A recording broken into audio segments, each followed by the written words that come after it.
is about LinkedIn automation.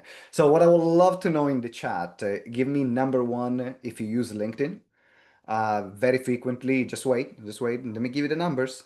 Okay, just wait. I know you're all eager. Just give me a second, please. So number one, if you use LinkedIn as your primary platform. Number two, if you use LinkedIn every now and then. And number three, if you actually don't even use LinkedIn and it's like, no, not my thing, not my platform, not my thing. Um, all right, welcome Leslie as well. Good to see you. Welcome to the first GTeX training as well. So can we also give a round of whoop whoops to Leslie as well? So we're going. We got okay. So what I ask Leslie in the chat is if you use LinkedIn one, to number one, if you use LinkedIn as your primary platform, number one, number two, if you're using it but it's not a primary, number three, cake. I don't even know what LinkedIn is. Okay, we got number one, a lot of ones, a couple of twos, a three, a two. All right, so if you are number one, then if you put number one, then this training is going to be incredibly relevant for you. In particular, because a lot of things that you're doing manually, we are going to look at automating them. Okay, that's number one. Number two, if you put number two, then it will give you a sense of possibility about what's possible for LinkedIn. If you put number three, then play around. Just play around, mess around, and then see if you want to keep going, if you want to stay on the rest of the training. Because we have an entire training which is called the LinkedIn Mastery. And I'm not going to cover the profile, I'm not going to cover messaging, I'm not going to cover anything else around the basics of LinkedIn. We're not going to do that today. This is really specific for LinkedIn to automate the outreach and to connect with the right people and to curate as well the right audience. And yes, Paz, the training LinkedIn Mastery is inside the social media mastery in the members area. So you can find it inside social media mastery in the members area. That's where is the training LinkedIn Mastery, which is the foundation of LinkedIn. So this one is more of an advanced training, particular for those of you that use LinkedIn, they want to use LinkedIn on a daily basis, and we can automate the processes and all the outreach. Because often this is what happens, and this is the problem that I had. When you could start working on LinkedIn, often it starts by connecting with the people that are in our industry, with the people that we collaborate with our ex-colleagues, with the people that we might go on experiences with, or masterminds with, or retreats with, or we are part of the same programs. LinkedIn becomes like a point of contact. And so what happens is that then we start using LinkedIn for business to try to get some clients, but actually the audience that is following us is not our ideal clients because it's the audience of peers that we built over the years. And so then we put all this effort out there, we put the messages, we try to do some marketing, and then we say, why that doesn't work? Well, because if you are talking to a wall, the wall is not going to respond back. But if you talk to someone actually who's a more qualified prospect, then absolutely, actually, LinkedIn will work really well. And also the other thing is that what people think often is that LinkedIn works on the front end. So it's like, hey, I'm gonna put some content out there. I'm gonna put my mastermind. I'm gonna put my offers. I'm gonna talk about my webinars, or my roundtables, or my classes, or I'm gonna ask for consultation. I'm putting this message out on LinkedIn. And then some people are going to respond, and ideally they will say, yes, I love to work with you. The reality is we put out our marketing messages on LinkedIn, and then what happens?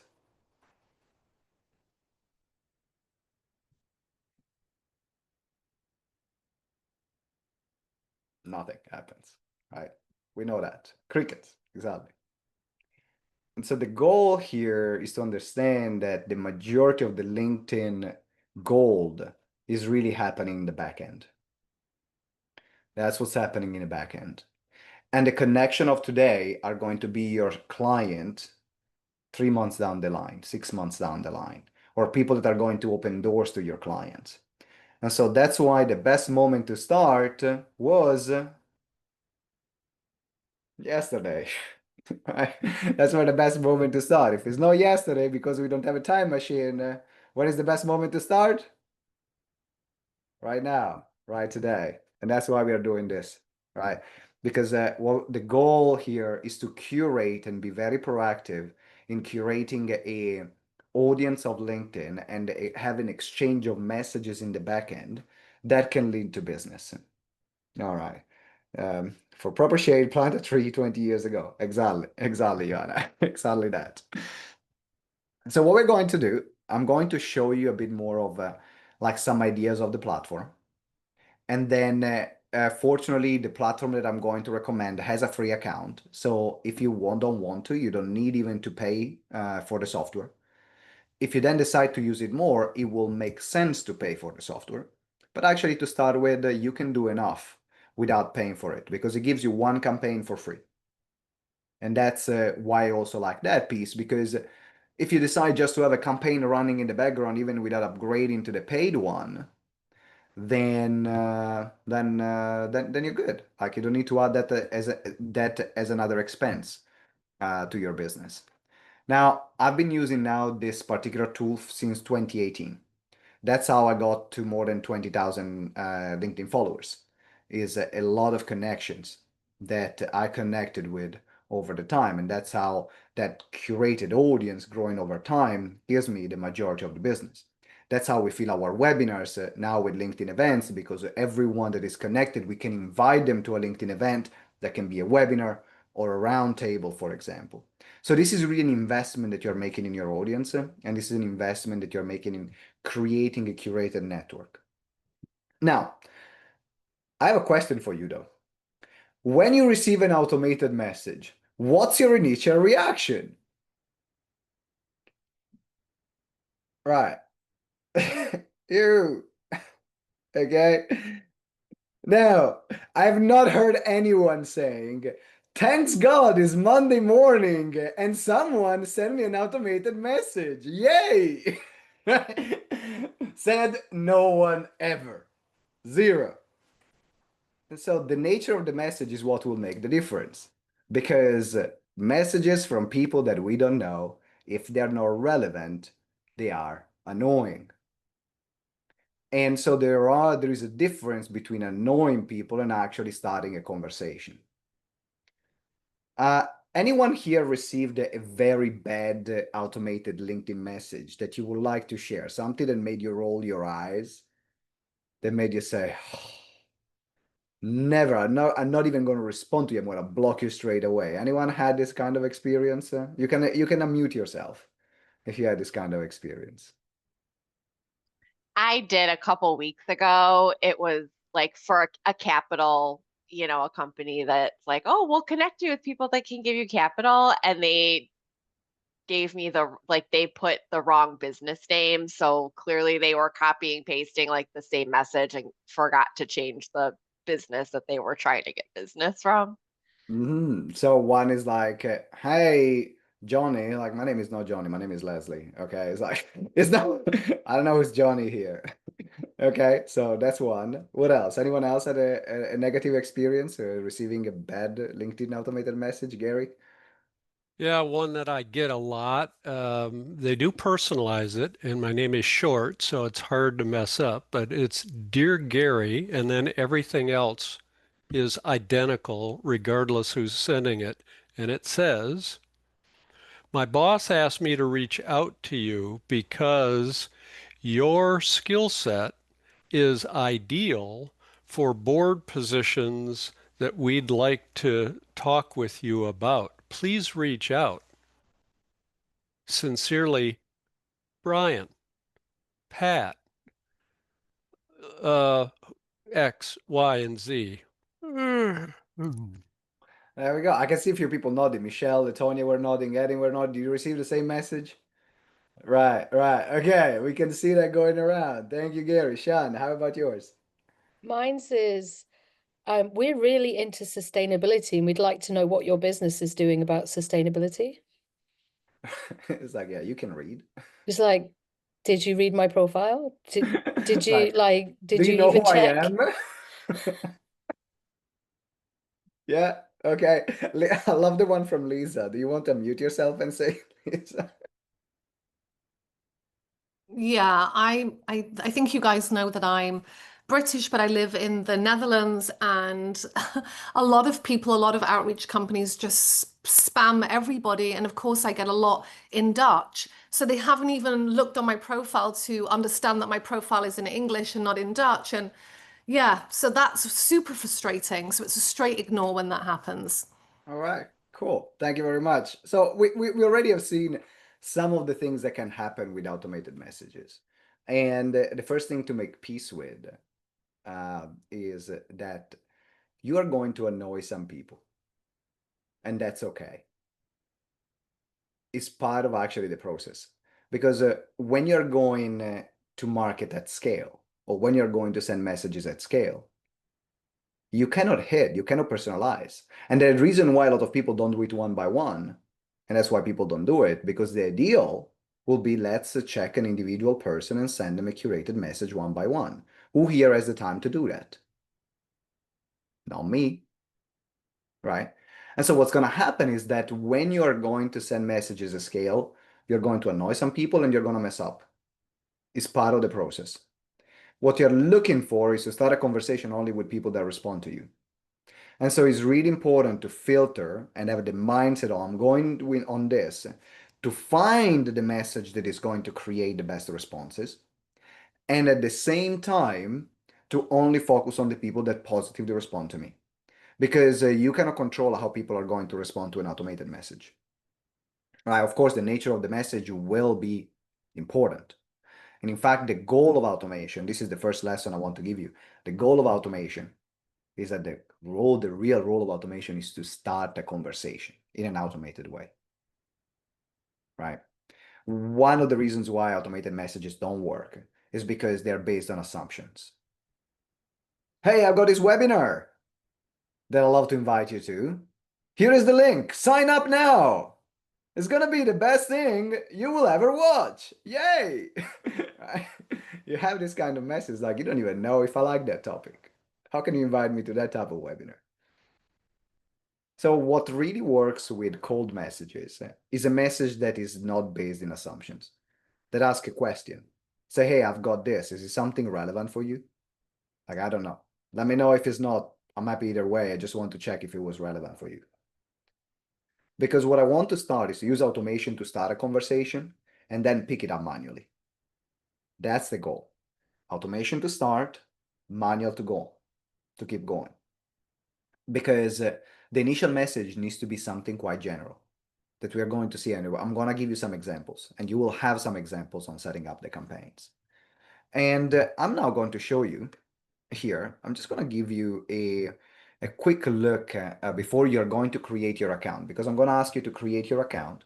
And this session is going to be divided in two parts. The first part right now, I'm going to give you some ideas, and I'm going to show you around. The second time, basically, you're going to create your account and your campaign, and I'm going to be tech support. Because what's going to happen while you're going to do it, you're going to have basically 2 hours of free tech support here. While you're going to do it, some people will not know how to connect their account, some people will not know how to create their campaign, some people will not know how to do this. So while you're implementing and play around with the system, I'm going to be here answering your questions. This is how this session is going to go, right? And depending on where you are, like if you just joined this program and we are already doing a specific like part of the journey together, because here in this call we have people that have just joined like literally a couple of weeks ago, to people that have been in this program for 3 years, to people that have been in this program for 6 years, 7 years, 8 years, right? So everyone is in a different level. And remember that if we are already focusing on a particular journey together, this is the main focus, right? What we have agreed is going to be the main focus. This is an add-on, is something that you can play with today. But if it's not part of the work that we have already established, I don't want you to get confused and say, now I got to do this.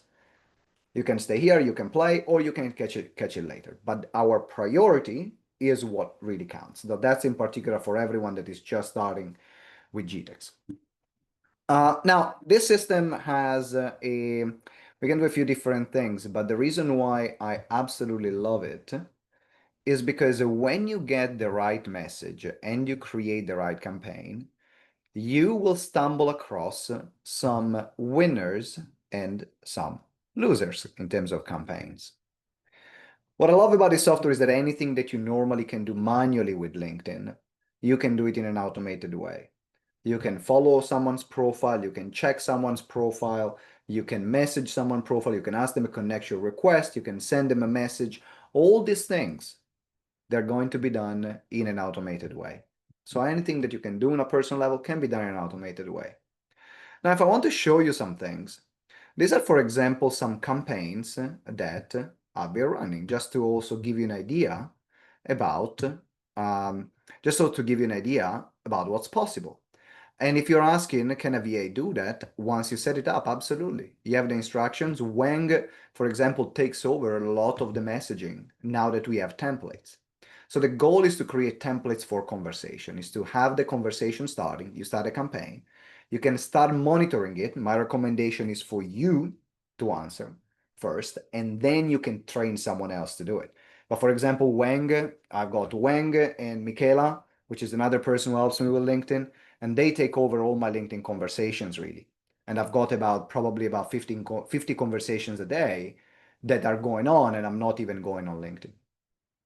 But when I started, I was having all this conversation because I need to know how the conversation goes. I need to instruct someone else what they need to answer, what they need to on or not. But for example, you can see that this campaign, we had 2,418 people as part of this campaign, that they were second-degree connections, about 739. So I've only used 1,622. And literally 45% of people that I sent an invite to, they connected. This is an example of a great campaign. Now, very few campaigns are like that, but when you come across the right messaging, actually even cold, the acceptance rate is great, but look at how many people responded. Out of 739, I had 414 conversations just on this campaign alone. So when we are talking about hitting the right campaign, when you hit on a winner, the winner is there to stay. And the reason why I have not used all of them, I turn this campaign on and off because it's working so well that sometimes overwhelms me with conversation, so I need to tone it down. So I will switch it on and off. I've been switching this campaign on and off for a year because these are all conversations that I'm having, Wang is having, or Michaela is having. But now these are all conversations. If you think about all these replies, these are all conversations that have been going on, right? And so the goal here is to create a message that will give a response. So whether the response is yes, I want to continue talking, or no, I don't want to talk anymore. And to give you a bit of a tutorial before we are going to a campaign, to an example of a campaign and how to set it up, and then you're going to play with it, I want to show you everything that you can do with this software, because I think having your bigger picture, understand the bigger picture, is going to be really important. So for the first part, it's going to be less playing, but a bit more listening. So please pay attention and be mindful on this. But here you have parts of it where you can filter for your LinkedIn connections. Now, if you go into contacts, the contact part here really acts as your LinkedIn connection search. Now, it's going to take a while because it is importing and is filtering for more than 20,000 connections here. So for me, it takes about a minute to download, to upload. If you have less connection, then in a few seconds, actually, it goes on. So if you see that it's loading, it's because I've got a lot of data that the software is processing at the moment. But here I can find people like this is basically your LinkedIn search within this software. So ultimately, you can actually use this software without even going on LinkedIn. I can filter people for their name. I can find people that I'm connected with from their company, their job title, the city. Let's say that I want to find all my LinkedIn connections that are based in London. For example, I can find everyone that is based in London. I can select people by industry, by language, talking about sending people their language, like the messages in the right language. And the great thing about this software is that what it does, it acts really like as a CRM for your business on LinkedIn. So I can apply tags to people. I can create a tagging system based if someone has been on a campaign, based if they have responded. So I'll give you an example. We have a tag which is registered for a speaker summit or registered for a GTeX webinar, for example.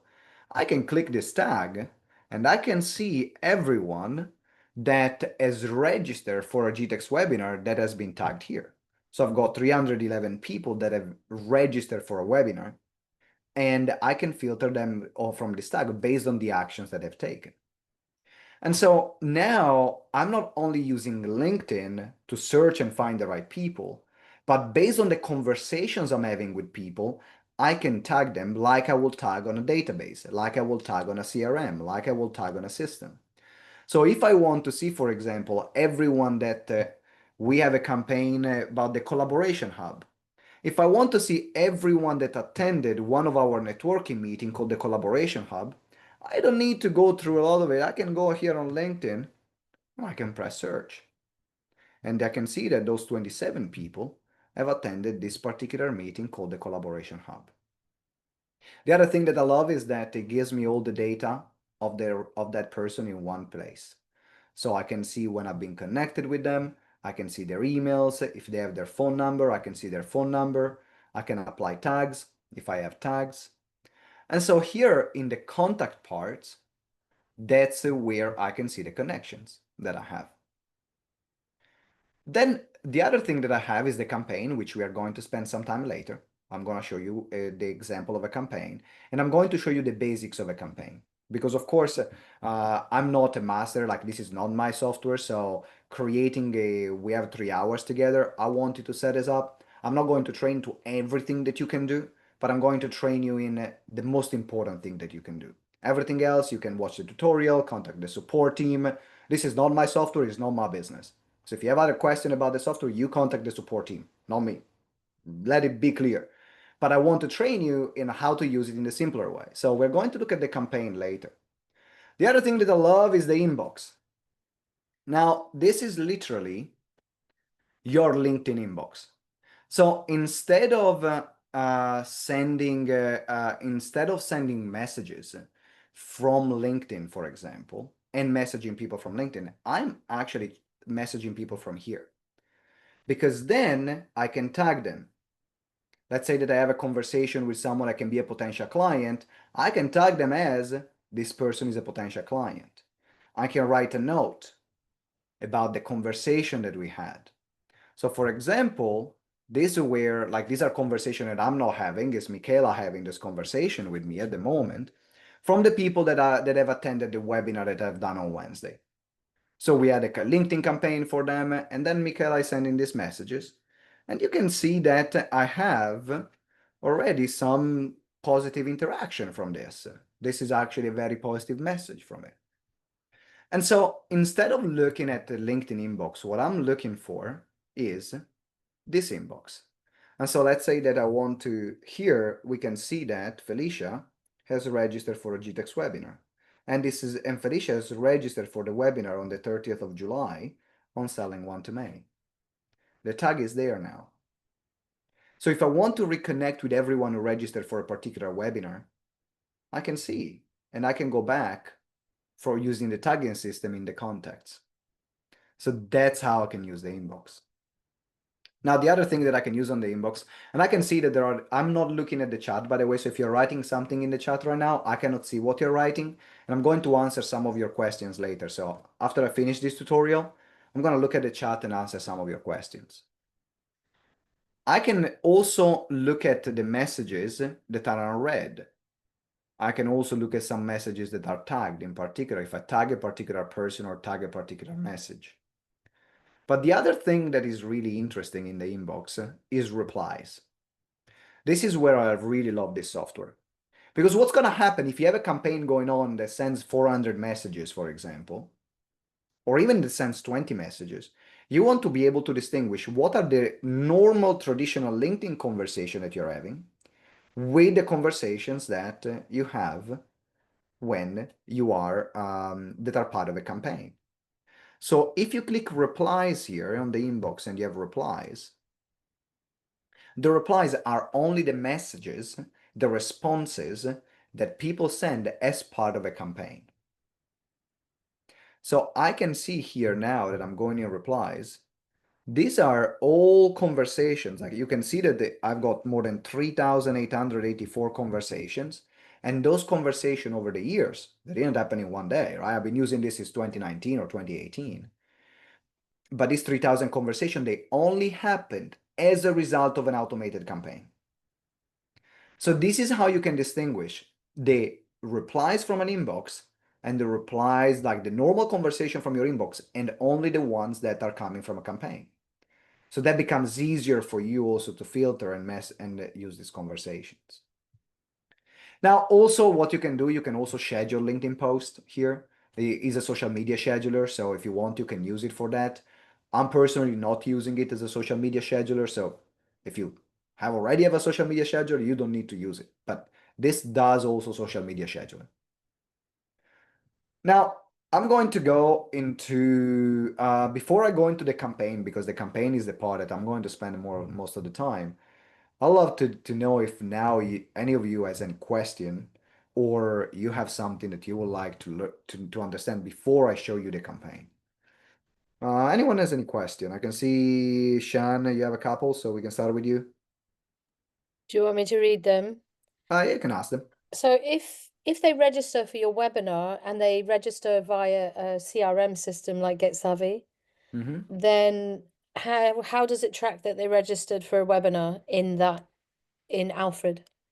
One, you can manually tag them. Okay. So manually Okay. tag them. I don't know if there is a Zapier integration. I've not played with that. I know Okay. Meet Alfred has a Zapier integration. So, but I've not played with a Zapier integration. So for example, for us, we do manual work. When someone Right. register, we click register. Right. Okay. And the second one was, can you have like a trained AI bot to do the conversations until they turn into calls? No. Right. So this is a messages, and that's why I really like this, because this is not like, I personally think that the AI conversation, they are useful in certain scenarios. For example, if someone is instead of waiting 20 minutes on the line for customer support and you want an answer straight away, that's great to have. But what happens is that when you are talking to a bot, there is a break in trust that happens. We don't trust bot, we trust other humans more than we trust bots. And so at the moment, this platform doesn't have an automated AI conversation that takes the conversation for you. And I like that, because ultimately I want to turn into a personal relationship. I want to be there and answer questions for that conversation. I want a real human to do that. Now, probably there will be a point where we'll go there, but it's not something that I will advocate at the moment, because also every conversation is different. And so the ability to read that conversation is really important. Sometimes bots, they go into dead ends. Someone says no, and they are trained to get them to say yes. And so now you're there stuck in that loop, because now the bot is trained that to get the sale or to have the conversation at any point. Actually, if someone says no, it's like, okay, have a great day. Next. Someone says no, I don't want to hear from you. Good. Next. I have a good day. All Thank right. you. You're welcome. Who else has a question? Caroline. Is it best to have LinkedIn sort of the upgraded paid version or the free, or doesn't it matter with Meet At Alfred? the beginning, it doesn't matter. We can use it with a free account. If you have the paid account, the premium or sales navigator, you can send more messages. So if you're okay to send even like 10 messages a week, as long as you have something that goes, it's better than nothing. Don't need to increase any other cost on LinkedIn premium subscription or sales navigator. If you're going to want to send 100 messages a week and you want to scale, then actually having sales navigator makes sense, because you can have a deeper level of targeting of the leads that you're sending it to, and also a higher threshold of messages. But anyone that is using this strategy, I'll invite them start with the free one, because then you will decide if you want to scale it up or just keep with that. So it's not necessary. Nice to have if you want to expand on it, yes. I can see the question from Paz as well. Can you exclude certain companies? Yes, you can exclude. You can exclude people, you can exclude companies, and we are going to look at that on the exclusion features as part of the setup of the campaign. Any other question?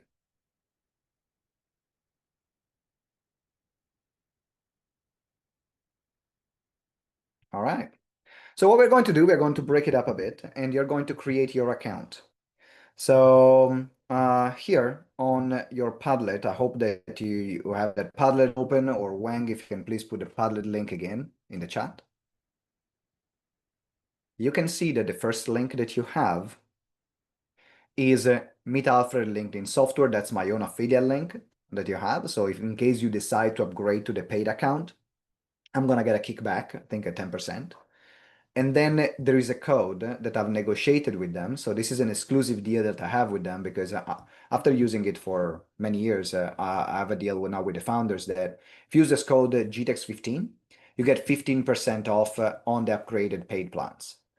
But of course, you can only use it when you upgrade. If you start with a free plan, then nothing to do there. There is nothing to, you don't need to use this code. So you will only need to use the code when you upgrade to the paid account. But as long as you click this, this is going to be my affiliate link. And what I want you to do when you're there, you can start your free plan.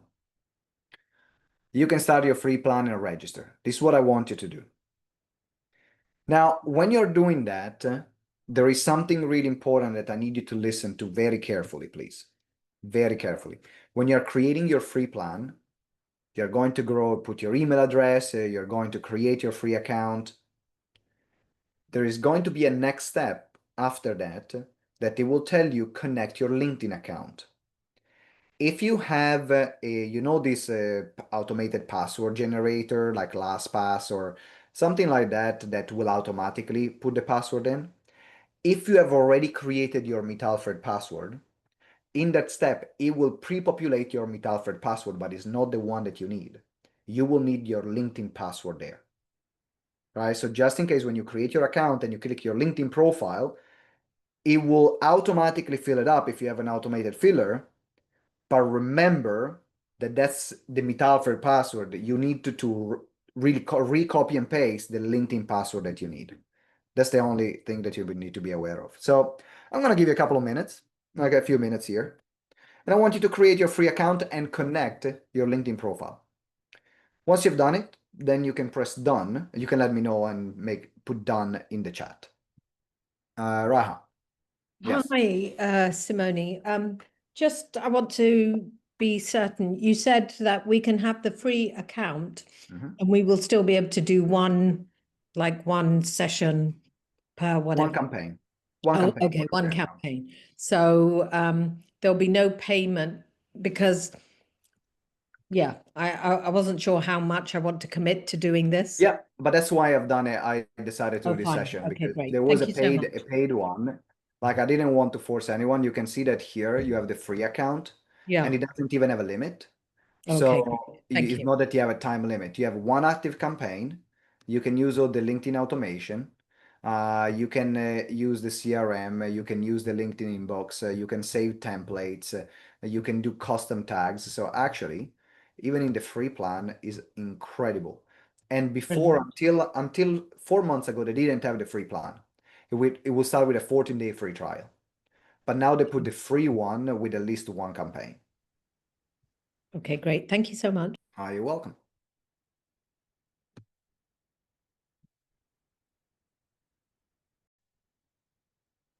Yes, Gary. I'm the guy who needs this the most, and I missed the very first instruction. So I've got the LinkedIn URL page up. Paste here your LinkedIn search URL. I started to paste in my profile URL, but that's not what you're looking for. You already went ahead. You already started doing things that I didn't ask to do, Gary. So, Gary, open now your LinkedIn profile. That's why when I said, please look at me without doing anything, there is a reason why I say it. Because I know you old people, you want to go 10 steps ahead. So you open your LinkedIn profile, Gary. And then after you open your LinkedIn profile, you put the search term. Then you find people, and then you go all filters and find the filters. Because this is going to be the URL that you will need later. Right? It's not going to be the URL. The profile is the URL of this search that we are going to look for. So that's why we need to do that.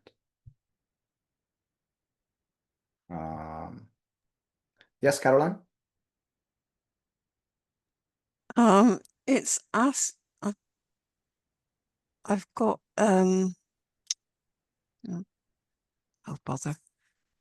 When I've gone in to connect my LinkedIn, I put in my password and everything, and now it's come up with LinkedIn connection, and it says LinkedIn account, and it's got it, and it says remove. I don't know what it's talking about. What's it removing? I can do that during your, so in the meanwhile, you can do just the LinkedIn search, because after I'm gonna spend time and you can screen share and I'm gonna help you out with this. Oh, okay. But in the meanwhile, what you can do what I've do the just LinkedIn. done, just the LinkedIn, because you will need that URL. Okay. Yeah, don't click remove. Exactly, because it's already done. So if I just click the X, Yeah, you got rid of that. You click the X and you're good. Oh, okay. Okay. That's And cool. they're good to do. Got it. Thank you, Paz. IT tech support, number 2. Yes, Gary. Sorry, but I'm not replicating what you showed us on screen. So this very first step of the LinkedIn search URL, I'm not able to see that. Okay, share your screen.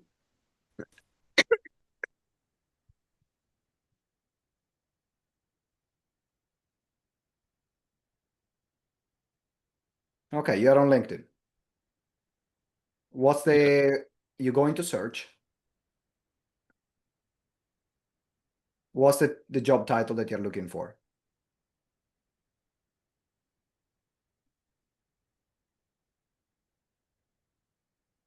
Okay. See your results. Okay. All right. Then we Thank go you. into people. And then after that, you go all filters. All right. Thank you. You are welcome.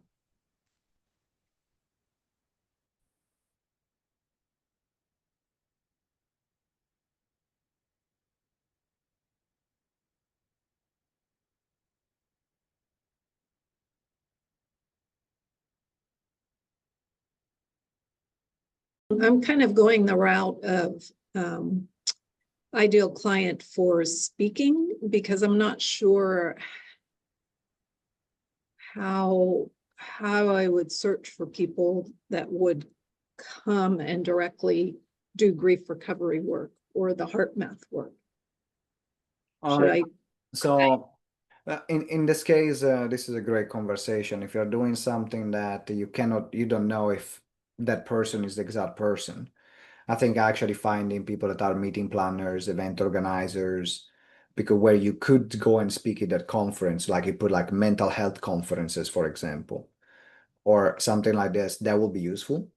But also you can create a campaign that introduces you to your network and then say, hey, this is what I do. If you know someone, then put them in my direction, because you will never be able to target someone for grief.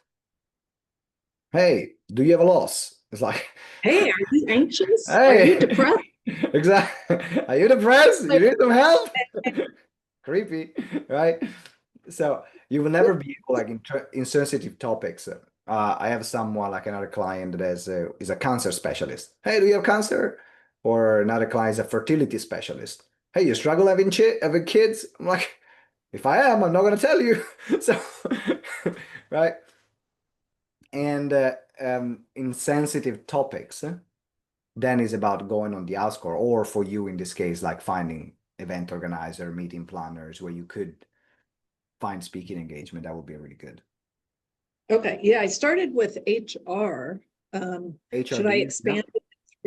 Can we do 3? I might go back and I expand will this. start, no, I will start with 1, because then you can have one campaign per job title, because the message for one job title is going to be different for someone with a different job title. Okay, I'll Right, start so- with HR. Exactly. So every job title will be a different campaign. Got it. Thank you. You're welcome. So here, for those of you that have already done it, you know, as I said before, when you go here, you create a campaign, you create a LinkedIn campaign, and then you have the LinkedIn URL search. We're going here, and then we're going to take this link that is at the top here, and then I'm going to put it into my Meet Alfred account. Boom. That's what the LinkedIn URL does. So you will take your link from here, the URL at the top, because basically what you are saying to LinkedIn, what you're saying to the software is, go and connect and find me those people. Because now they are connected, so it knows where to go. And then we're going to do a couple of things. You can see that you have different options here. One option is exclude profiles without photos. That's one option. So if, for example, if you want to look at someone who is more active on LinkedIn, it will make sense to have it. Because why would I want to send a message to a profile that doesn't have a photo? Now, there are some really senior people on LinkedIn that just because they're from a different generation, they have not put any, they will use it, but they will not have any pictures. So depending on your demographic, it might not be a requirement to have the photo. Right? So then it's about you and understanding your clients. Do they are active on LinkedIn? Are they more passive on LinkedIn? Is it important if they have a photo or not?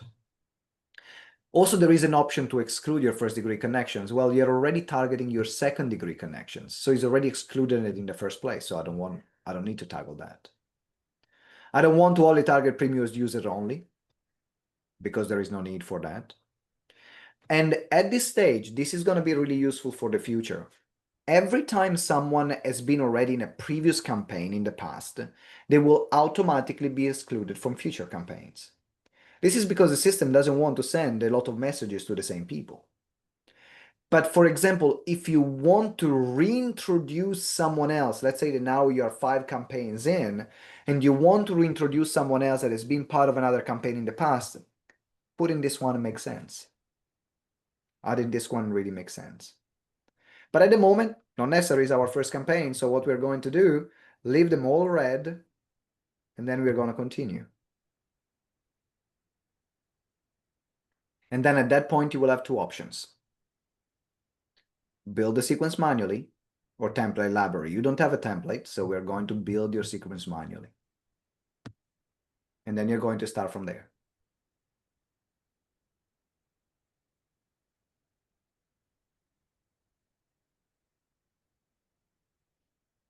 So what I'd love you to get to the point is where you are here. So if you are on this, if you can get to this point, to this backward, to this page, then type yes in the chat. If you are behind, then type no.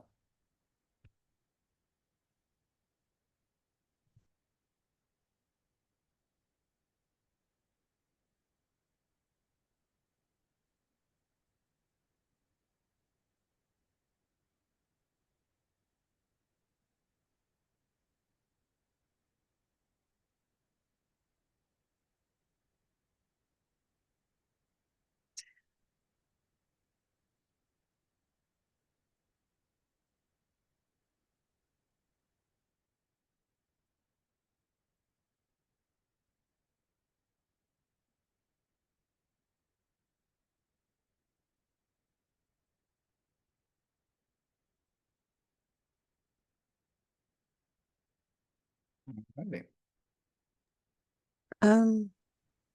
Yes, Caroline. Simone, I've done the set daily limits to 10 each day, the profile invites and messages. Yeah. Was there something else we had to do with anything else underneath that, or just leave that? So it will be the work hours, if you are happy with the work hours. That's Monday to Friday, 9 to 5. So in your case, I will not change anything. You can leave So them as they are. group message, no, you've got engage profile, invites and messages. This is the daily limits. Group messages, event Yeah. messages, emails. What? No, it's just the first row, 10, 10, 10, and then you the rest as they are because you're not going to use them anyway. Right. Okay. That's so that update that. Yeah. Okay. And then auto withdraw time period I need to do. 60 days and then update. 60. Save. Okay. Yeah. All right. So I'm going to keep. Yeah. Okay. So now I go to the create campaign. Yeah. Then you go to the create campaign. LinkedIn. Yeah. LinkedIn URL. Yeah. Okay. And then you take the URL from the campaign, from the LinkedIn search that you had here. If you have not done it, then you can spend some time. I've done that search. So I did all of that about searching and got a list. Okay. And then do you have the URL at the top of your browser? The link at the top here. Sorry, I can't see. Hang on. It's in the browser bar. Hang on, show me. That, yeah, in there. Okay, so I copy that. You copy that, and then you paste it here, where it says paste it here, your LinkedIn URL search. Oh, where am I? Sorry.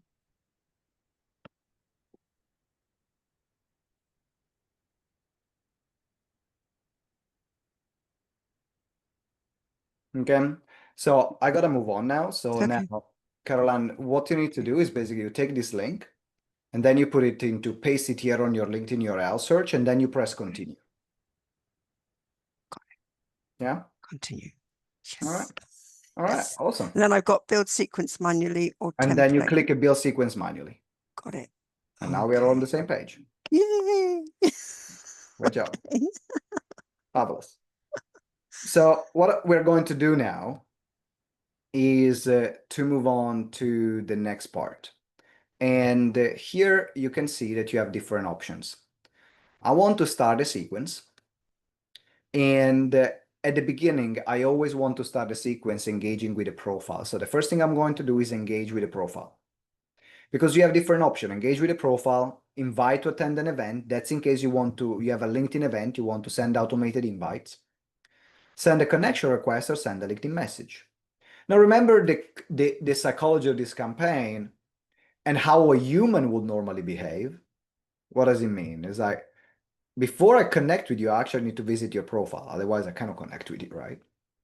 So what I do, I click engage with the profile, and then I'm only going to enable view LinkedIn profile. Basically, what this is going to do is says, this campaign, the first thing that you're going to do is going to go to this profile and just show that you viewed the profile. That's it. That's going to be the first step of the campaign. You leave everything else red because you don't need anything else on this. Then after I've done that, I'm going to go to the next step of the campaign. And the next step in the plus, what I want to do is to send them a connection request. These people are not connected with me. So send them a connection request. Here, that's where you can send your personalized connection request. Now, there is one thing that is important to change before we look at the message, because the message, we're going to look at the messaging later in a moment. But here, we're going to have, you can see that now automatically says that this is going to be sent 1 day from the previous step.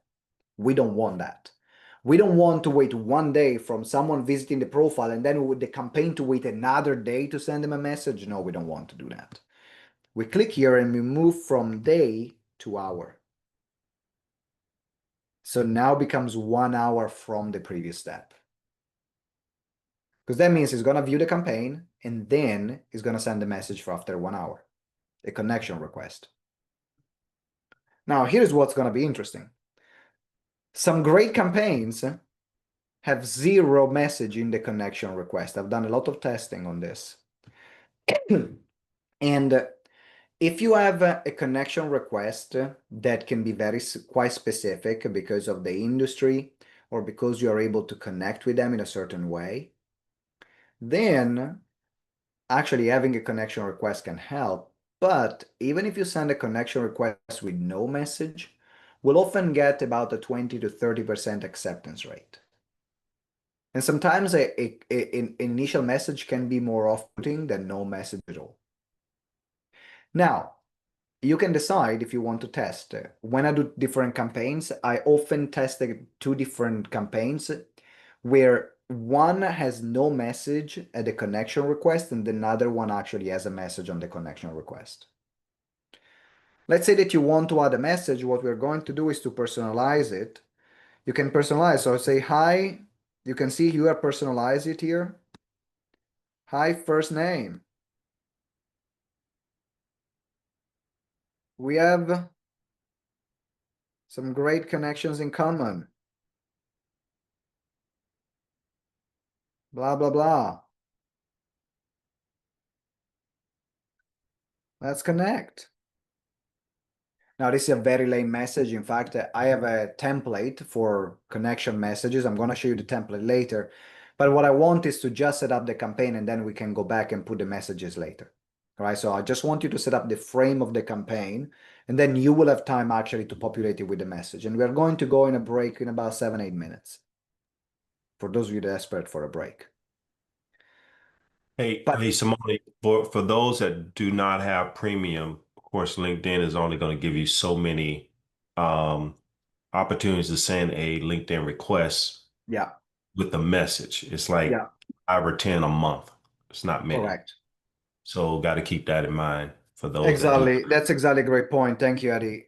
Like if you don't have LinkedIn Premium or you don't have Sales Navigator, you rather not send any message on the connection request because you can have almost like the same level. I did some research. You can have almost the same level of connection request, whether you have the free account or the paid account. The difference is that if you send a message, you only have 10 a month on the free account. So in your situation, great point. I'd rather have a connection, a message, a campaign with no connection, no message on the connection request if someone doesn't have a paid account. Then what I want to do is to disable this, how to follow up on message once connected. I want to remove that. Now, why is that? What this does, it means that as soon as someone connects, it automatically sends them a response. You connect, boom, you get my message. That's not human. That's not human at all. So I used to have campaigns like this. I now disable it. And then I also often don't add any tags because at this point, they just accepted a connection request with no message. So there is no point for me to add any tags here, which then we are going to move into the next step of the campaign, of the setup of the campaign. We're going to press plus. And then I'm going to send them a LinkedIn message. Now, the next step is only going to happen if they accept the connection request. And so again, what I'm going to do, I'm going to move this here and change it and put it from 1 day to 1 hour. I cannot put it less than 1 hour. Like you cannot put it in 10 minutes, send them a message. So it works in hours and I'm going to set up the message in 1 hour. And this is going to be the step 3, send a message. Now, these messages are unlimited really, because you have, they are your first level connection request. So you have a limit when you send messages to people that are not connected with you, but you don't have limits when you message someone who's already connected with you. So now those people, these new people that you have found, they're connected with you. So here we can put, hey, first name. And then depending on your goal, there will be a different message. And after the break, I will give you some examples. And then you will actually spend time implementing this and playing around with the messages of your campaigns. And also what I want to do is at this point, I want to add a tag. I like to add a tag because I want to make sure that if I've invited them to something, let's say that your message is to start a conversation, or your message is to invite them to an event, or your message is to invite them to a round table, or just to have a connection to book a call, I want to add a tag that said maybe like invited to a call, invited to an event, or started conversation. The tag basically represented the action that you have taken, because then you can filter for all these people that now have received that message and have received that particular action. And then that's it. This is the basic frame of a campaign. So what I'm going to do, I'm gonna answer some questions in a moment, that we're going for a break. This is really like the basic frame of a campaign. You want to first to a second degree connection. You want to find them first here on LinkedIn. You want to set up the campaign so you engage with their profile and you just view it, don't do anything else. You send them a connection request 1 hour after, and 1 hour after is sent a message. Now, as you can see, you have more options. So let's say if they don't respond, you can set multiple follow-up messages. When someone responds, the campaign is stopped. But what I found is that people get very annoyed when they receive a lot of automated messages if they don't respond to the first one. So I might add another one sometimes 7 days later if they don't respond. I can do that. I can add a fourth message if they don't respond. But remember that when someone responds, now the campaign automatically stops, because the bot thinks, I don't want to send a message to a conversation that is already ongoing. So you can decide to send even 15 messages on this campaign. It's not something that I recommend. Maximum my campaign have 4 messages. Third, the message step 3. Actually, sorry, 2 messages. Literally 4 steps in total. Step 3 is the first invitational messages, and then a follow-up message 7 days later if they don't respond. So if you want to do that and you want to set it up, you can put plus, send LinkedIn message when I want to send it, not 17. I want to send it 7 days later. And that can be a check-in. Hey, just check in, you received my previous message. But also you can remove that. It's not often very necessary. So I got a couple of minutes if there is any immediate question, because then we are going to look at the different campaigns that you can run and how you can populate those messages, and then you're going to play around creating your campaign. But any immediate question before we go for a break?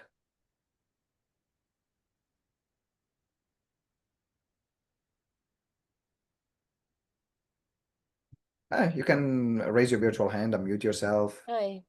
Sean? I'm working on a free download. So on that message, after maybe they hadn't replied in, a few days, would I like offer them this information? We're going to look at the nature of the messages after the break. All right, okay. Because that depends, every campaign is different. So I'm not going to discuss like nature of messages right now. It's more on technical setup now. Joanna and then Gary. Yeah, 2 questions. Do we create a tags here or someplace else? You can create the tags there. So Because for me, it shows, I tried to do that, and it shows no options. When I click on that, nothing happens. Can you type? Okay, it says select tags, and I'll just say book a call or Yeah. Invited. Okay, so it just creates it there. All right. Yeah. Thank you. And the second question, if we do add a 4th step with the reminder, does the automation stop when the person responds and it doesn't send this reminder, Correct. into 7 Exactly. days? Okay. Exactly. So Thank the you. moment the conversation is happening, the automation stops automatically. So you're Okay. not worried if you have multiple steps that the multiple steps are going to interfere with the natural conversation. So they're not triggered. Yeah. They're not triggered. Correct. Okay. Thank you. All right. Gary? On the sequence chart that we just developed, do you want us to save that as a template or hit continue? At the moment, nothing, because you haven't put the messages yet. So you just leave it like that, and then we put the messages. Then after that, you can save it as a template. So then you have a starting point again for the next sequence. But at the moment, it's an empty sequence. So I will not. I mean, if you prefer, you can save this empty template if you prefer to have a starting point. But I like to save as a template when it's populated. Great, thanks. All right, you're welcome. Hey, Simone. Yes, Eddie. With the select tags, I tried to manually type it in. It did not save it. Is there another way to add in the tags? It should, because let's see if I'm doing add tag and I type test 1, 2, 3, and then I click create. Didn't do it? Okay. You know what? Got it. Yeah. I just wanted to test you out. Yeah. Did I pass the test? You did. Yeah, test 1, 2, 3 is here. Okay, cool. All right.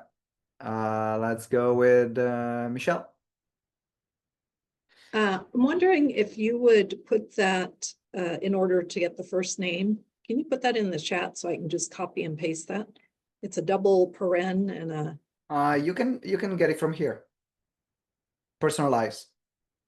Oh, it comes up when you do that? Because mine Yeah, just says so hi. personalize first name. Oh, got it, got it. Okay, I didn't And see you have that. others. Thank you. Okay. Great. Thank you. You're welcome. Any final question? All right, before your brain gets completely fried, let's get a 15 minutes break. We're coming back at a 1:45, so it's going to be 13 minutes, 1:45. We're coming back, and then we are working on actually the nature of the message of the sequences, and I'll give you some examples, and we'll get it going. Enjoy your break. See you in 15. And then we are restarting. Welcome back, everyone. Welcome, welcome back. Last 5 hours, and then we are done for today. You can see the Padlet board here in the chat. And what we're going to look at some different campaigns now and psychologies of campaigns. Then we're going to have a Q&A, and then you're going to play around and start your campaign as well. So here on your Padlet board, you have something here that says LinkedIn social selling.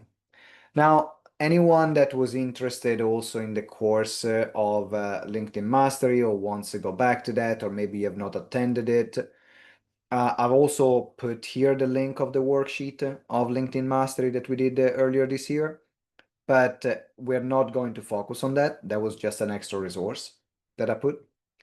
What we're looking for is the LinkedIn social selling. That's the first manual that you're looking is this one. That's the one that I wanted to open. And then for this, you can create your own version of it. If you want to duplicate this in your account, you can do file, make a copy, so then you have your own personal copy, or you can also download it as a Word document. So that's up to you how you want to use this. But what I have created here is different templates of messages as a starting point. Now, before I go into explaining the different messages, there is something really important to understand about cold outreach if you want to do it in a way where you're not getting a lot of people calling you nasty names as a response. Here, what we want to create is a message that either starts a conversation or is to check if they're interested to receive an invitation. So remember what they've done. You have viewed their profile, they have connected now with you. What are we going to do? We are sending them a message to start a conversation. The goal of that message is just as if that person is open to having that conversation. Often cold messages don't work because they already make a ton of assumptions. And is the assumption that you're interested? Is the assumption that you want to respond? Is the assumption that this is for you? Is the assumption that you want to buy something? Is the assumption that whatever assumption is made? The best cold messages are messages that test the assumption. You say, hey, I've got this thing, or I thought about this. Are you open to having a chat about it? Would you like to receive the link? Would you like the invite? Because I can have a way out. The best thing that you can do for someone else is to give them a way out. Is to say, hey, and also, by the way, if this is not for you, you're not going to receive any more messages. Just let me know yes or no. Because also, in particular, what people are afraid of, or not that are afraid, they get annoyed if they are not interested. And now every week they are receiving a message from you. Oh my God, that's annoying. You see people doing this with cold emails, right?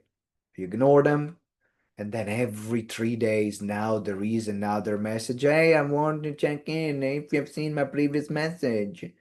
Hey, we need to talk. Hey, do you want this result? Oh, disgusting. Doesn't work. If I ignore your message, it's already a sign that I'm not interested, in particular on a cold message. Now, the difference between cold emails and LinkedIn messages is that once they accept your connection, now they are in your network. That's why I like LinkedIn for this work. Because maybe they're not going to be interested in respond the first time. But maybe 6 months later, you're going to send them another message because they accepted that request. And so sometimes I find that some people will engage with me after 4 or 5 campaigns. But I make sure that no one receives more than 1 campaign every 6 months. Because otherwise, it's too soon. And also every campaign, they have a tone of, hey, there's something you're interested in. And by the way, if you don't want to receive any more messages, let me know and I will not send you more messages about this. Because now someone can have a way out about this. And so that's what a great message sounds like. And so the best way to think about message creation is actually to think for yourself, what kind of messages would you like to receive? That's often a great starting point.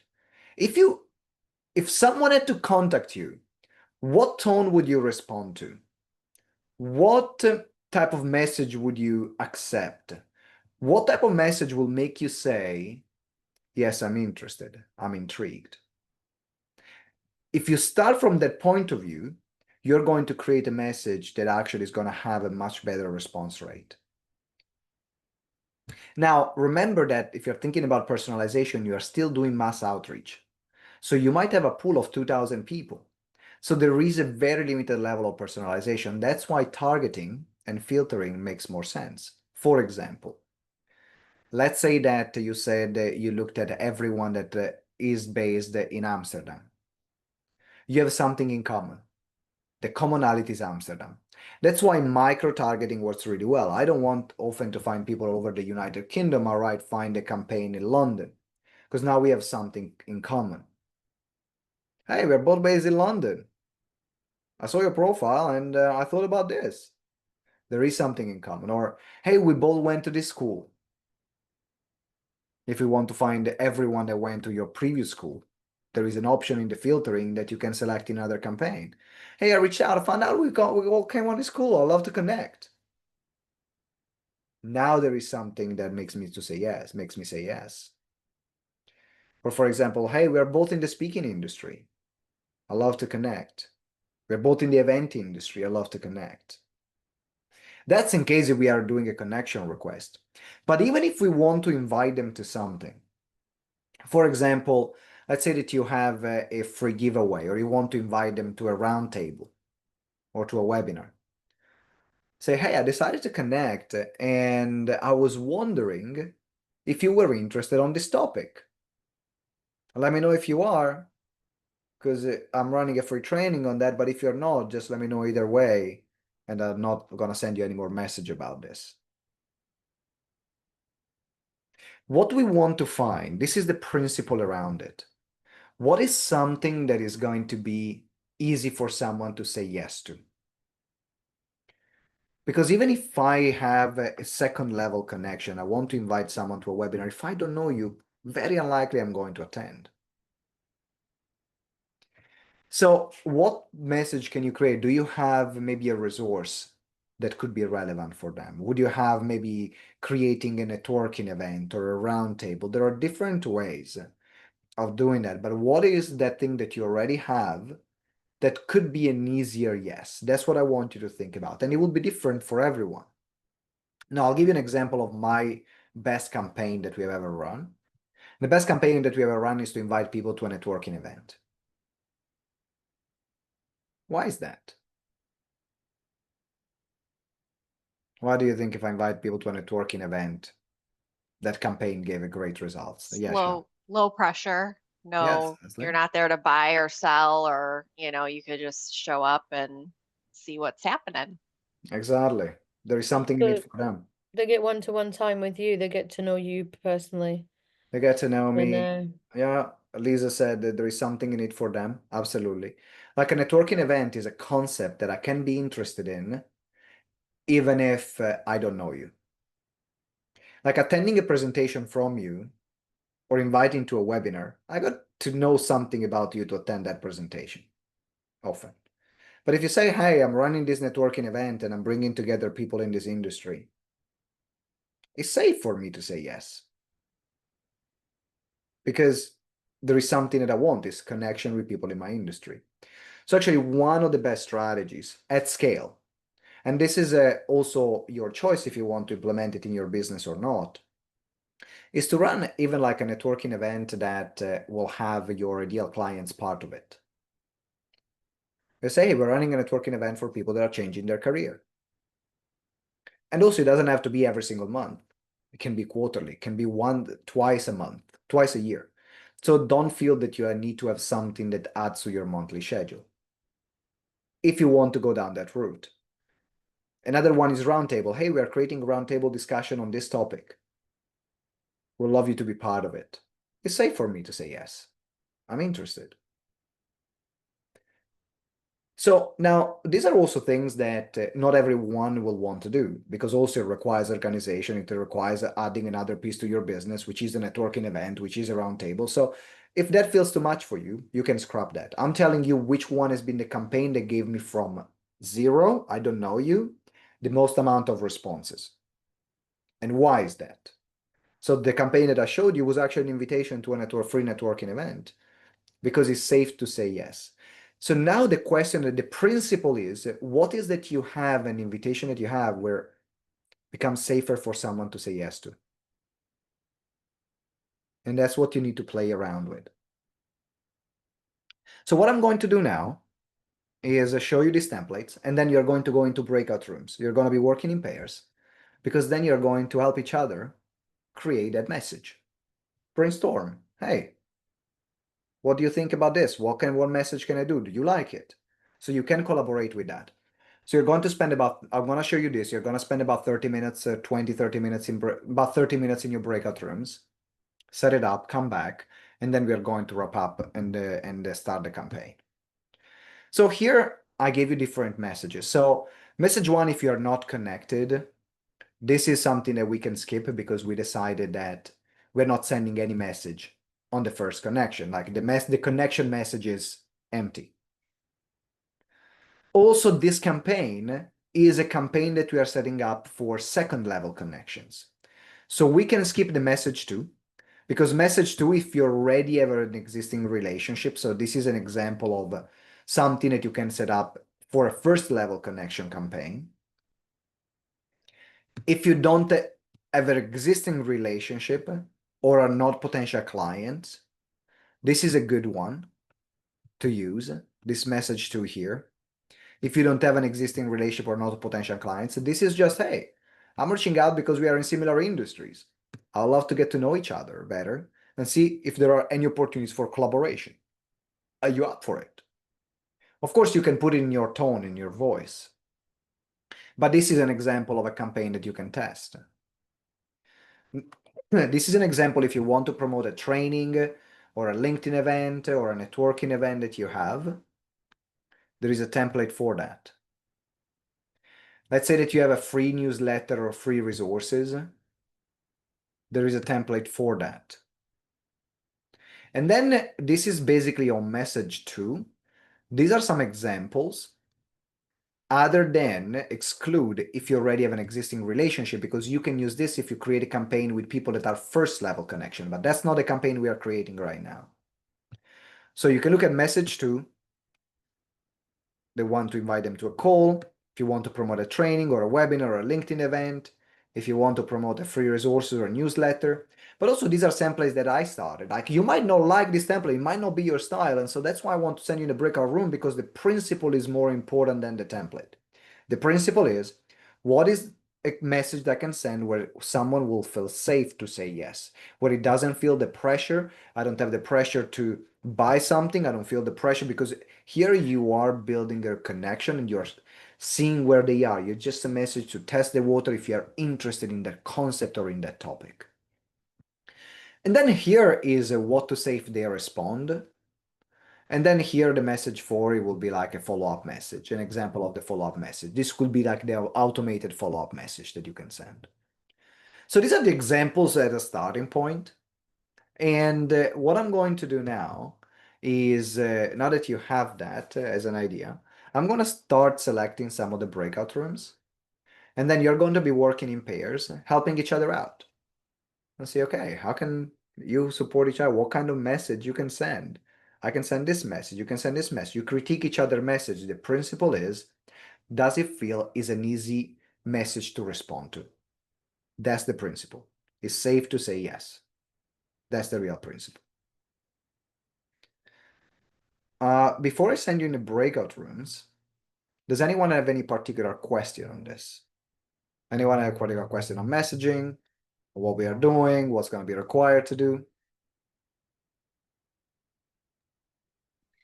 I have a question. It might be Yeah. more like better offline in the long run, but so I have two LinkedIns right now. Like I have my personal LinkedIn and then I have the NeuroNudge LinkedIn. So, but on my personal LinkedIn, I really don't have too much associated with NeuroNudge because I do work a 9 to 5. So for this, I want to connect with people that, you know, are interested in neurodiversity training, coaching, things like that. Would it be better to do that from my personal one and then just connect myself to NeuroNudge through that? Yes. Because I feel like it would be weird, right, to just have this business page start reaching out for connections. Yeah, and also you cannot connect, you cannot send connection from a business page. Like any connection is going to be sent Oh from yeah, that's your true. I didn't even profile, think right? about that. Yeah. So everything runs from your profile.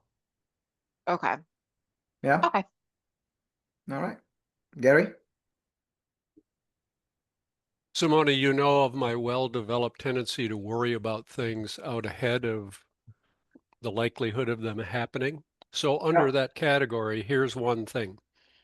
Because I've been in the business for 40 plus years, there is a possibility that some of my second connections, although I'm not connected to them on LinkedIn, I may know them. They may know me. They could be a former client from before LinkedIn was a thing. I'm Yeah. that old. So how much risk do I run of sending the automated message to somebody who, in this rare instance, I actually know? Should I just stop worrying about that? Yeah, get over it. That's because if it happens, guess what? Then you say, hey, like it happened to me many times, right? And then what I say will be like, hey, I'm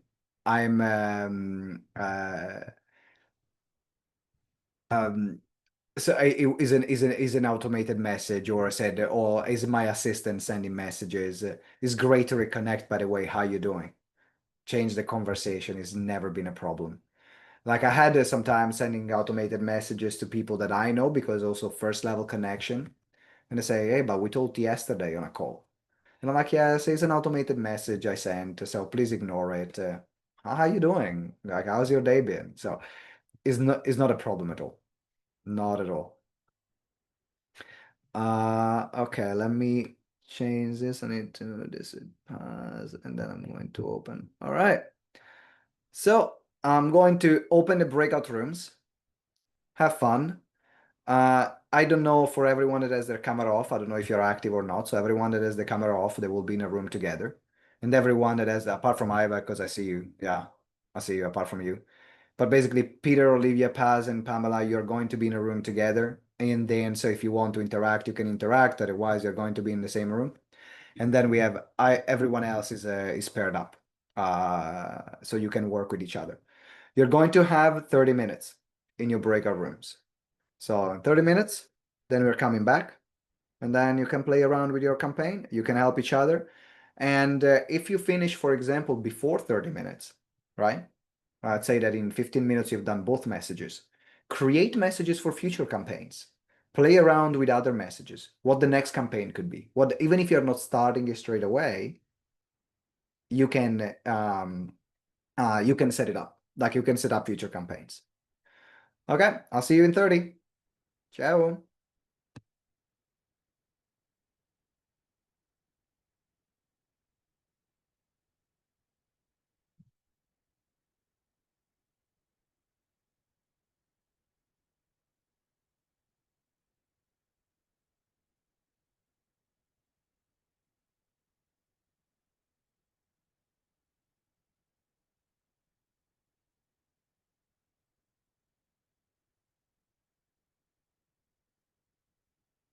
Invite people to follow, they already are invited automatically after you connect with them. After you connect with them? Oh, I Yes. didn't know that. So if you have a LinkedIn newsletter and then you send them an automated an invite, the moment they accept, they're also invited to the newsletter. Yes, yeah.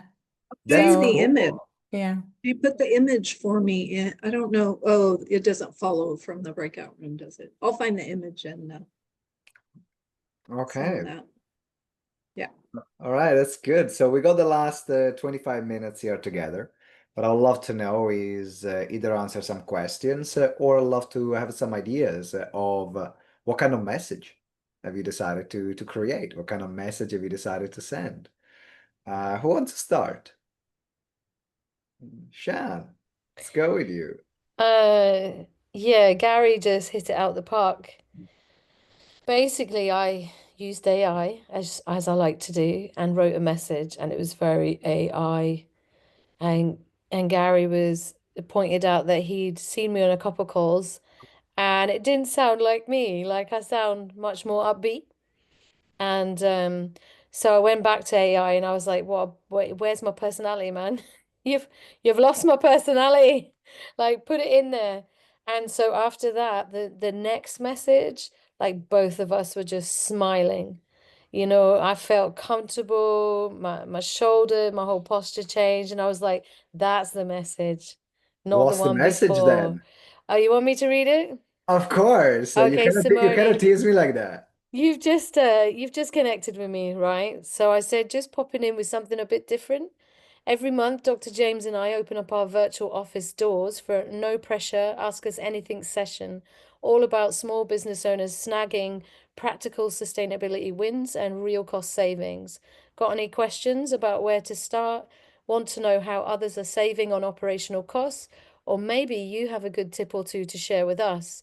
This is your chance to swap stories, pick up some fresh ideas, or just listen and soak up the good vibes. Now, we keep it friendly, zero jargon, and promise at least one wacky sustainability story each time.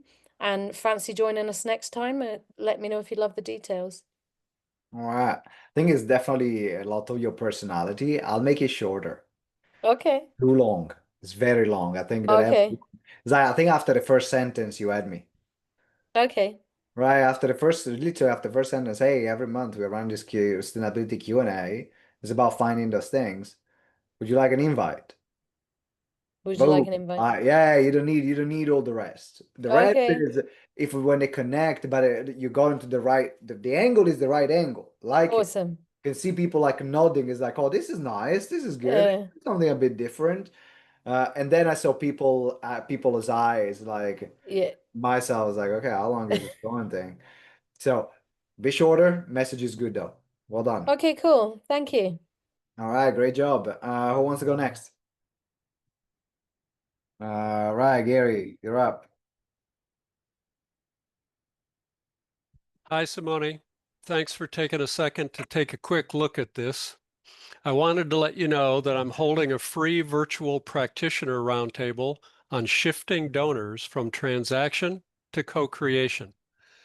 This is especially useful for advancement field officers and those who support and manage them, who want to be more authentically focused on the donor's deepest engagement, ultimately leading to gifts of significance. What's cool about these roundtables is that there's no presentations, just people with lived experience that want to share and a desire to learn from colleagues. I simply hold space for that to happen. Know someone who could be interested in the topic? Thanks for your help. It's good. Part of me says it's long, and the other part of me is like is actually good in terms of the way it's positioned. Find a way to get the same tone and the same style, the same information, just a bit more succinct. But I like the fact that you say how it's different. There is no presentation, so I like to keep there. Try to see if we get some different versions a bit shorter, and then Okay. you're onto something there. Great job, man. Thank you. All right, let's go next.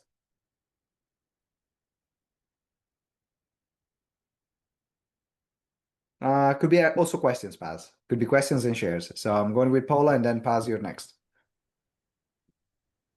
As I've been muted, it keeps flashing on and off. Yes, I am. Yeah. I'm just thinking this whole virtual coffee thing, is that very 2022 now?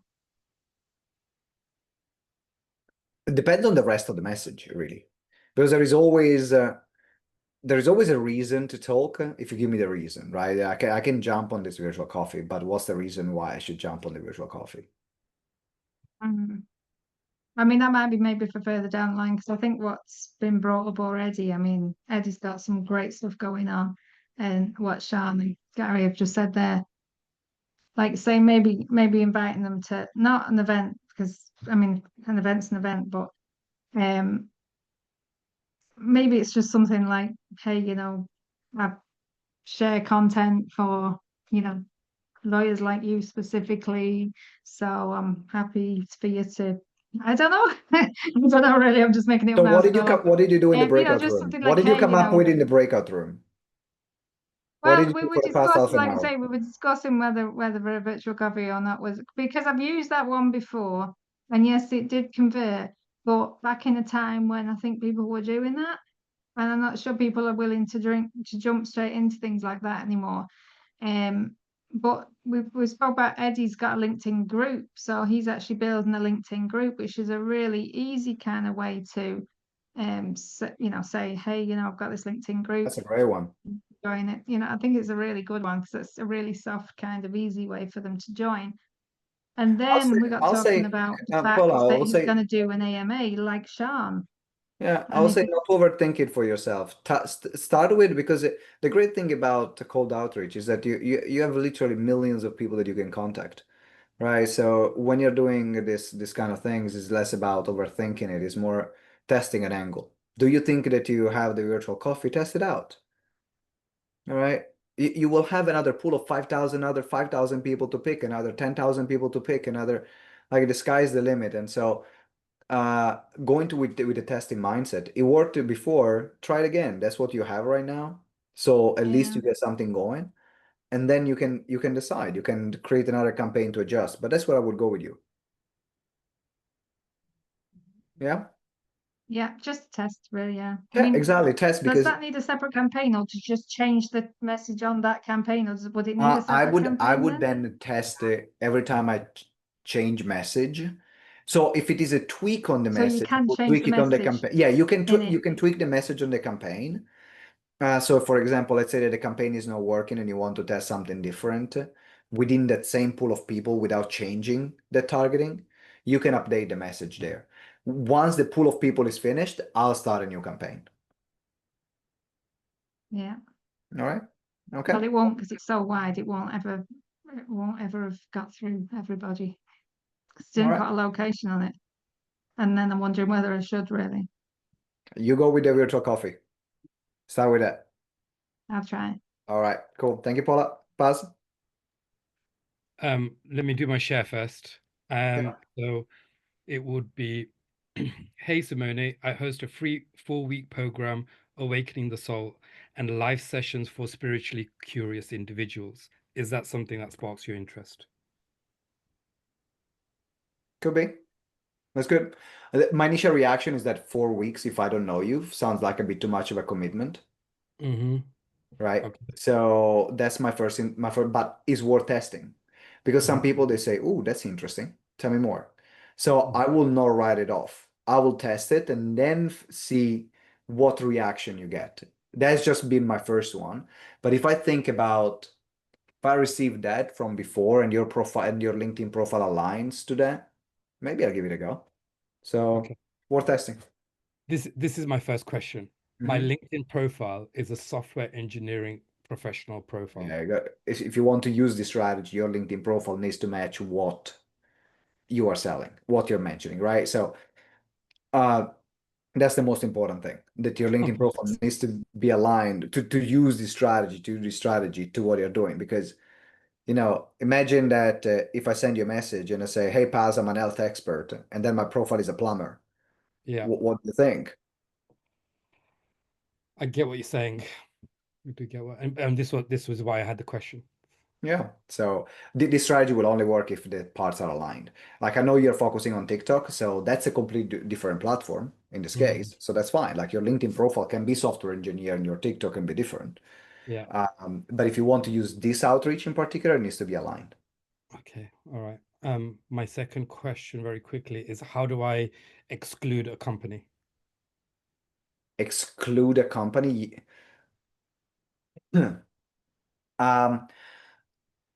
How do you exclude a company? So when you go into good point. So let me show you. This is more on the technical side. Let's say that you start your campaign, right? And you have this campaign. Mm-hmm. When you go into the contacts Yeah. and connections, Yeah.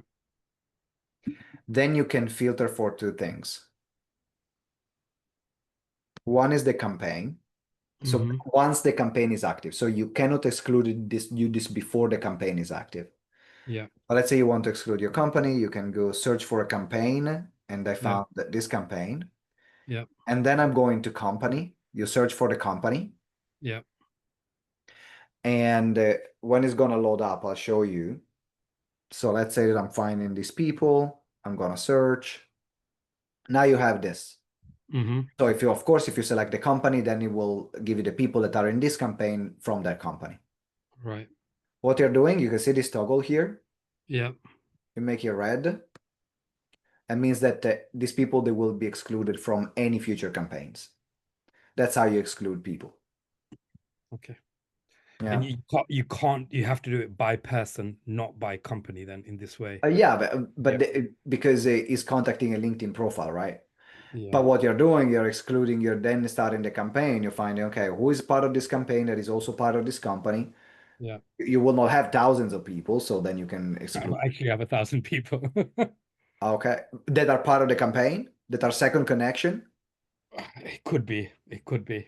I will test it out because if the targeting is right, then it's a test. It's a Yeah. test. And also, if you have them all, what you can do, you can exclude them automatically. Like you can do a bulk exclude. So Right. I'm selecting them all, and here you can put exclude all of them. Awesome. So then you don't need to do it one by one, but you can do a bulk exclude. Yeah. Perfect. All right. Thank you. Cool. You're welcome, Paz. Michelle. Yeah, so after we learned that Ava accepting my invitation accepted my newsletter, that helped me form a different first message. So I was going to invite them to my newsletter. So instead, it's this: thank you for accepting my invitation to connect. I hope that my newsletter brings value to you and your workplace. I'm on a mission to help workplaces feel more equipped to deal with grief and loss. Let me know if you'd like to know more about training and education for the grief-informed workplace. That's good. Worth testing. Worth testing. Nobody said it. If you would like to know more, I'll say open questions like, do you happen to know someone who would be interested in this? Because if you ask, are you interested on a cold message? The answer is a yes or a no. I might know someone that is a colleague that works in a similar field that I can make an introduction, and I might be that person. So when you ask, do you happen to know someone? If that's someone in me, I can raise my hand and say, yes, it's me. But if I know someone, I can make a connection. So I will just adjust that. Okay. All right. Great Thanks. job. Awesome. All right. Who wants to go next? Latonia, I've not heard from you at all today. I'd love to hear from you. Well, I think you put the newbies together on purpose, which I was good. actually, no, you know what? I actually didn't. And normally when I do breakout rooms, I actually do my best to put someone new with some, but I didn't have the right time. And then when I created the room, I was like, oh, there are three new. So normally it's not my thinking. I want to do it, but it happened. So Well, so that being said, we didn't necessarily go through the exercise because we're all at the stage where we're still trying to get clarity on our business, right? So that's what we talked about in terms of where we are with that and what a potential campaign might look like. So okay. even for me, I don't know that I necessarily identify the right people to target in LinkedIn. I still feel like I need to get clarity on who my, ideal customer would be, and then I can kind of identify what my outreach would look like on LinkedIn. And that And I makes think I speak for the group. I mean, Leslie and Olivia can speak for themselves, but that's kind of where the newbies were in the discussion. But it also makes sense because you found that, like as I mentioned at the beginning of the training, it's like if we are already going in a certain direction, that becomes the priority because it's Yes. impossible to do this exercise if you don't have clarity on the audience. Like, Yeah. because then you don't know who to search or where to search. So that makes sense. So I hope the conversations were fruitful and you got to know each other as well because Oh, then you yeah, really do good. absolutely. All Yeah, right. absolutely. That's awesome. Thank you, Latonia. Who wants to go next?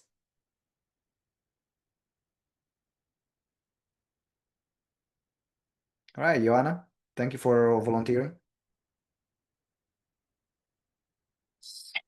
All right, so I was with Lisa and I chose the first message. I kept it exactly the same.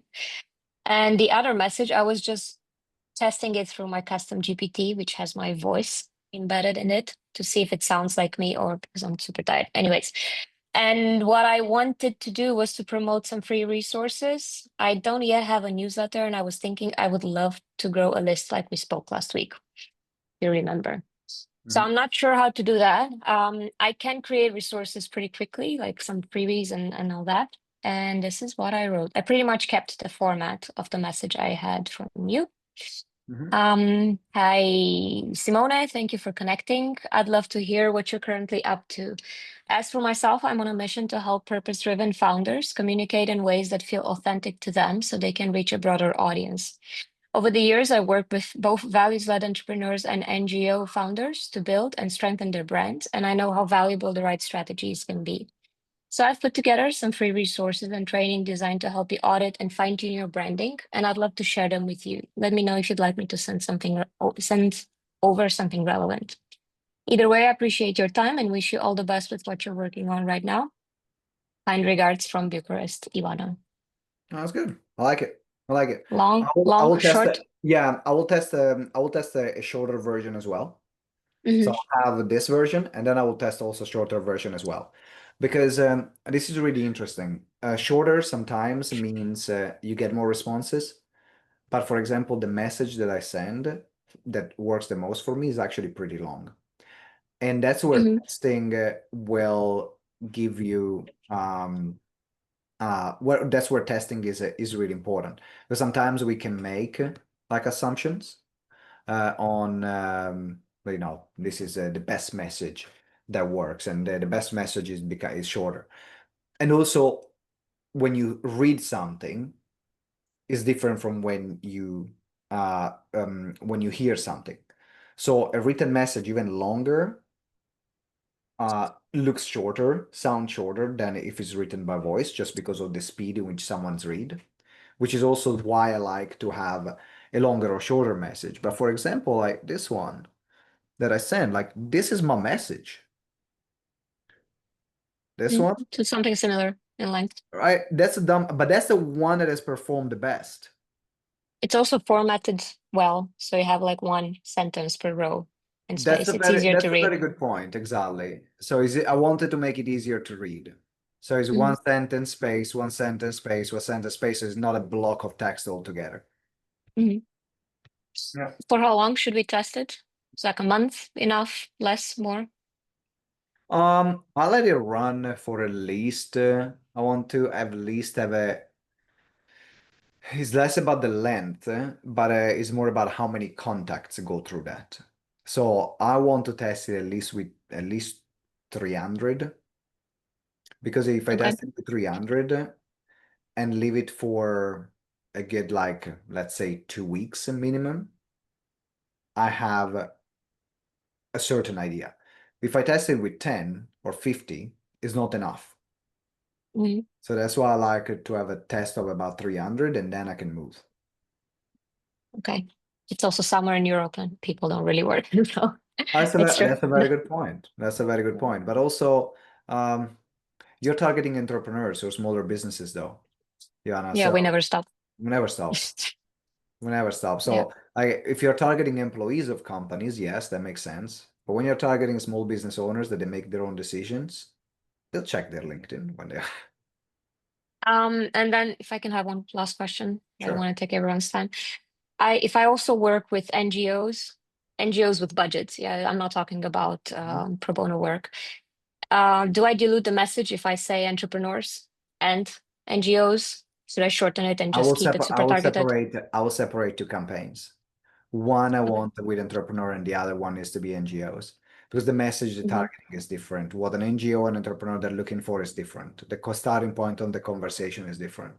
And also, it helps us separate where am I going to respond to? Because let's say that you arrive at a point, which is after a while you will, where you have 10 campaigns running, then, or 5 campaigns, I can always see if I divide them by campaign who responds. So if I click here, for example, these people are only people that responded to that campaign. If I click here, it's only people that respond to the campaign and so on. So it's important for me, if the targeting is different, to then target the different campaigns with the. Okay, so we want to segment the audience a bit more. Absolutely. Yeah. Thank you. All right. You're welcome. Caroline. First, were we supposed to have sent it yet, or we just got to that point of we've created the campaign? That was it, was it? That was the point of creating it. And then if you're happy with what you have, then you can publish and then you can continue and publish the campaign. So that's where you save and then publish. Is it two separate? You can, let me see, let me remember how it is. So let's say I'm doing, let me see, I think it was in the LinkedIn draft. Okay, this is the last one. So then what you're doing is to let's save as a template if you want to save it as a template, and then you continue and then review and publish. So continue. Yep. Review and publish. Yeah, and then it will publish it, and then it will start, like, for example, if right now you're outside the working hours, the campaign will start within the working hours. So nothing will happen straight away, because right now, if you set it up that finishes at 5 p.m., nothing will happen right now. Where did we set it up within working hours? I don't remember that bit. Oh, you already have it set up automatically. It was here, the work hours. Oh, okay. So it's already but set. at the moment it's already done like 9 to 5, Monday to Friday. So it means that if you're doing it now, it will start on Monday. Okay. Because you're in the UK and 5 p.m. is already passed. So the next window is going to be Monday morning at 9 a.m. Got it. So if I review and publish it now, it would just automatically start that campaign on Monday. That's what triggers it to go. Correct. Okay.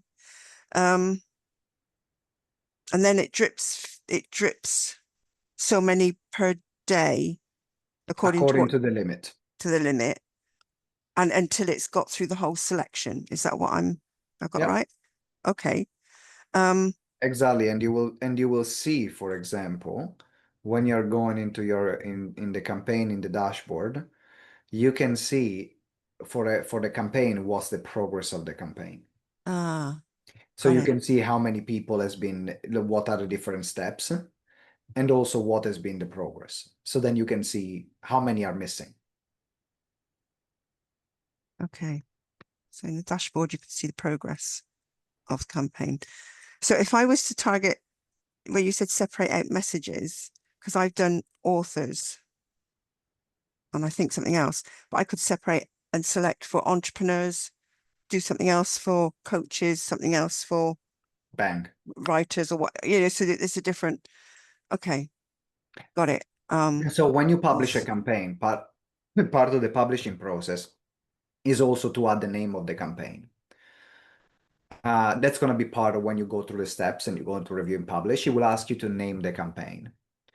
And so what I do, if it is, for example, like I name the campaign based on the targeting. So that's how I decided to name the campaign. So for example, this one is Consultants, London, Invite, Collaboration Hub, June 25. So you can see how I named the campaign. It really helps me see who they are in the campaign and what was the campaign about. This one was a Speaker Summit 2025, LinkedIn event register connection request. So this was a connection request for people that register on the Speaker Summit LinkedIn event. Got it. Right? And so I have, like if I go even here on this one is Speaker UK first degree connection, asking for groups or connection webinars. So the way I name it will help me also see immediately, remind me what was that for, and that I found it really helpful. Yeah, got it. So I just kept it very simple. I didn't really have time to sort of think and look at that Google Doc. I'll have a look at that later, but I just, talking with Paz, I just thought, okay, I'm just going to do something. So the first message was empty, that second step. And then for the third step, send a message, I just put, just wondering how your writing journey is going. And if you know of anyone who would be interested in a free guide called The Number One Key to Achieving Free Flowing Writing. And then a follow-up message 7 days later. I'm wondering if you've seen my previous message. I appreciate you may be busy and have not had time to respond or may have missed it. Is a free guide to helping you move through writer's block of interest to you, or do you know of anyone who might be? Please let me know. Good. Just as a start. Yeah, great. Great start. So it got me doing it. Let's go. And then so I'll just save it and publish it and then see what happens. Let's go. Hold my breath. No, breathe. Okay, thank you. All right, you're welcome. So I'm aware that we are at the top of the hour. So for those of you that want to stay on, then we can continue. So I'm more than happy to stay an extra 10, 15 minutes. If you have a hard stop, then remember that your next step is to publish the campaign and to run it and then test it. And so the mindset for you to have is really just be interested in the numbers. When you are doing this work, feelings out of the way, thinking about how many people are responding, how are responding, what the messages are. Keep an eye on it, of course, but see what is the number of responses that you're getting and the quality of response that you're getting. Because once you find that message, that's the goal, is to have different campaign, run one, then run another one, then run another one, until you find that sweet spot and you're like, oh, this is the one that works. And then you scale that up. That's the time where you can upgrade. And yes, Lisa, the 15% code is there is not a specific window of time. Whenever you want to use it, you can. Whenever you want to upgrade it. So what I want to find is when I find a campaign that I'm happy with, then, and what I say I'm happy with, if I have more than 10% people that respond on each campaign, I'm really happy. Because when you're talking a cold outreach, I'm not so called acceptance request, because acceptance request probably will be around between the 20, 30%, sometimes 40. But I'm looking at the response rate.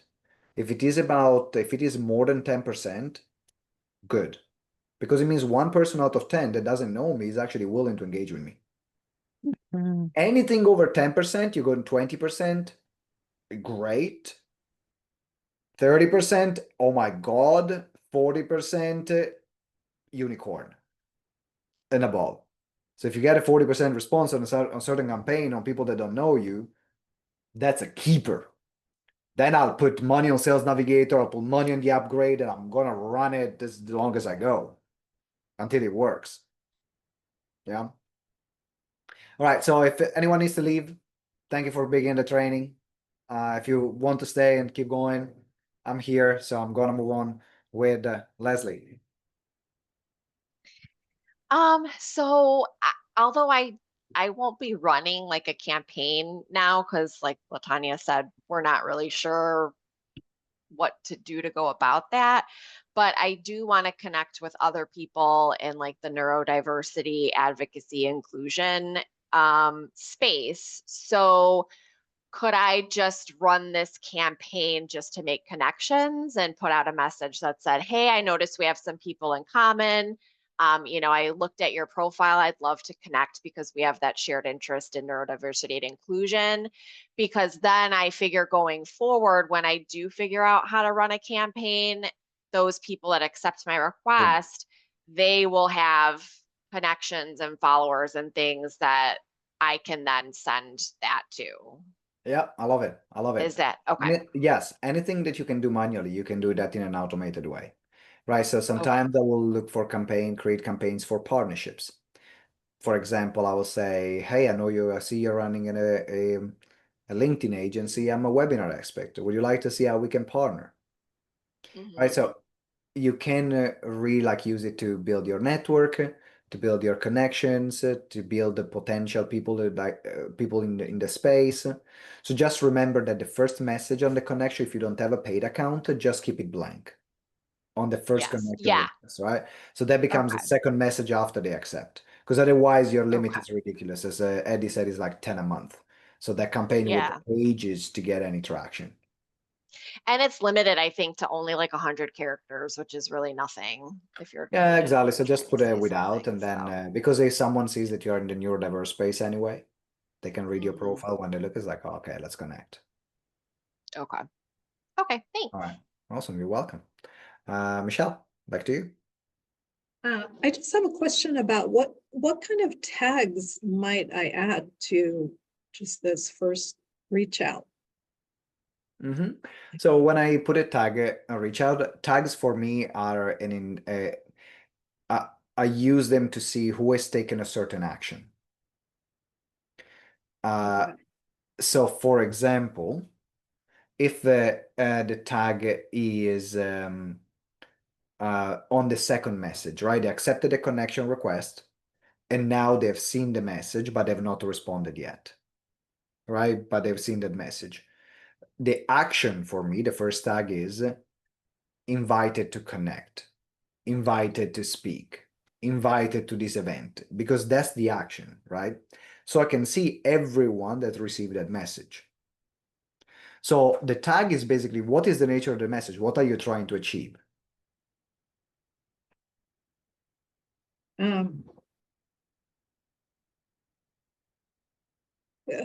Invited to inquire about resources. Yeah, right.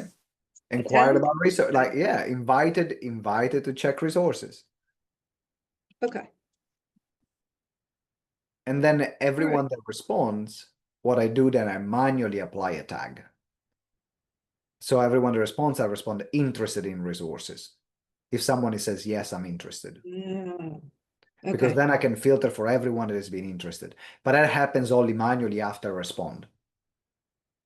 Okay, so you manually when you manually answer, then the next time there's a place to put another tag? Yeah, there is always a place to put another tag. So let's look at how this works. Let's see that, for example, I've got this campaign here. And I have my replies here, right? So that's what I can find. I go into my replies, or otherwise in the inbox replies.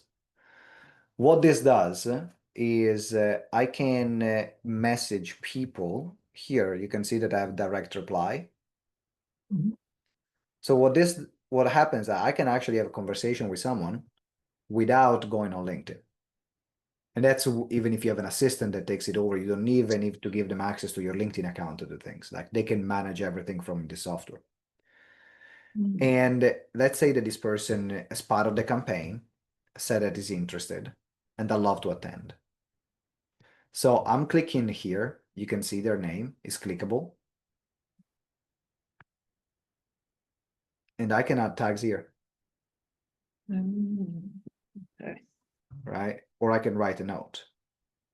Or I can exclude that person if the person says, don't contact me anymore. Okay.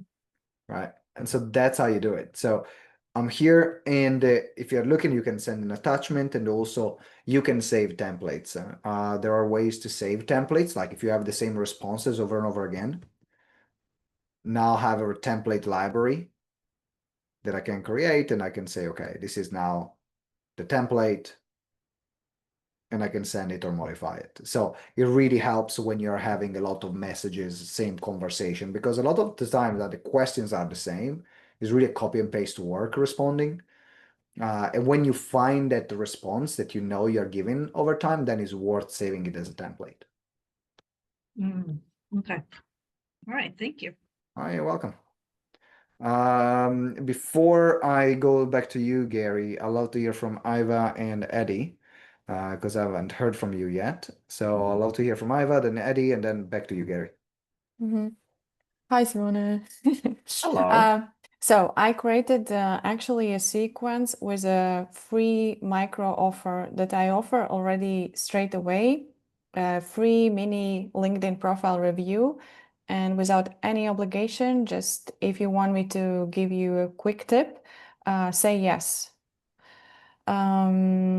What's the message? Can you read it? Yes, so the message that you would receive after connection would be, hi, this month I'm offering a few free mini LinkedIn profile reviews, just a quick look with a couple of ideas. If you're interested, I will send back a short video or note, just something I like doing, and it helps me stay close to what professionals are looking for in their personal brand.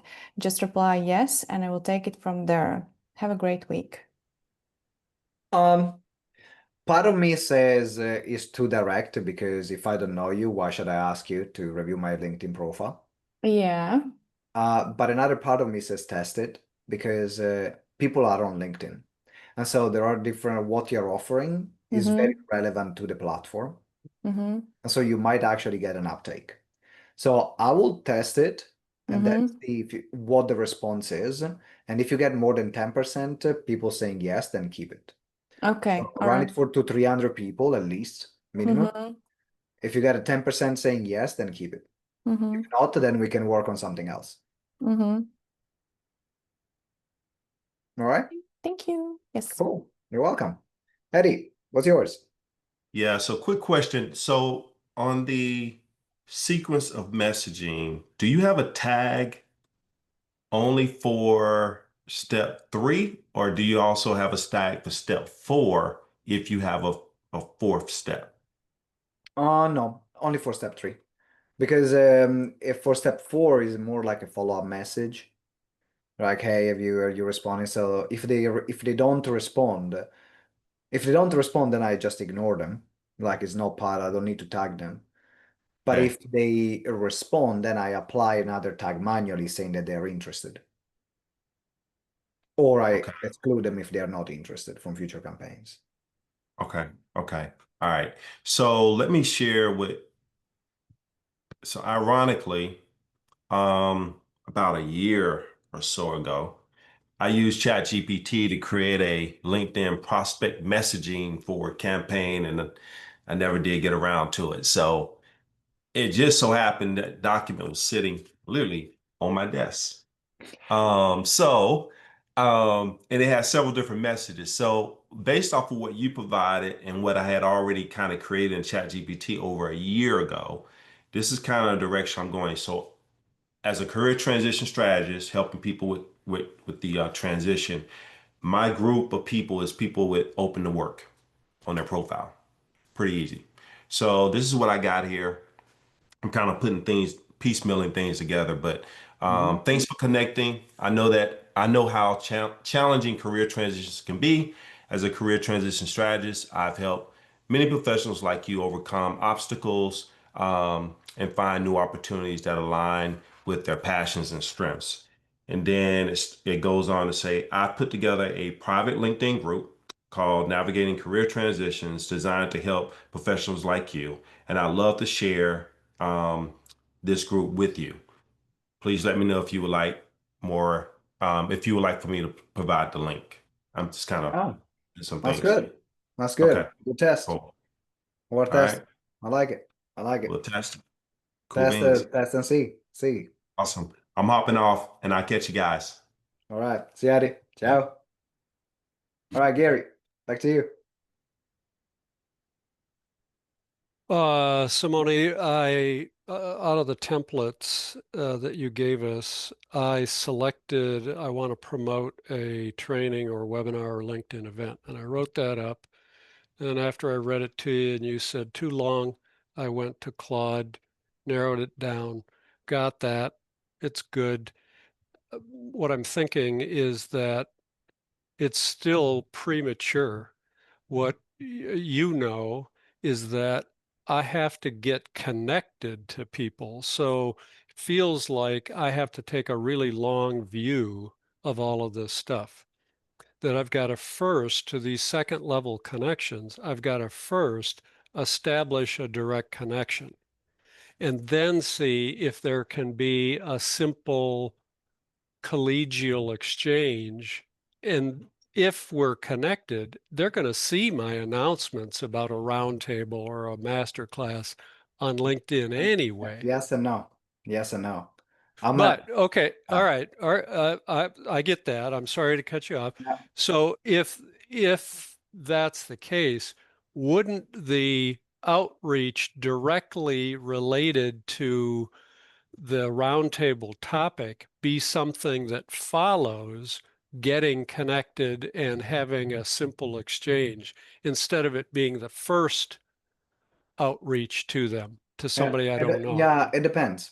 It depends because if you look at psychologically, it's easier for someone to is safer for someone to have the first experience of someone in a group environment than in a one-to-one setting, right? So if you think about it, if someone says, hey, there is me and a group of mates, we're going, a group of friends, we're going, would you like to join?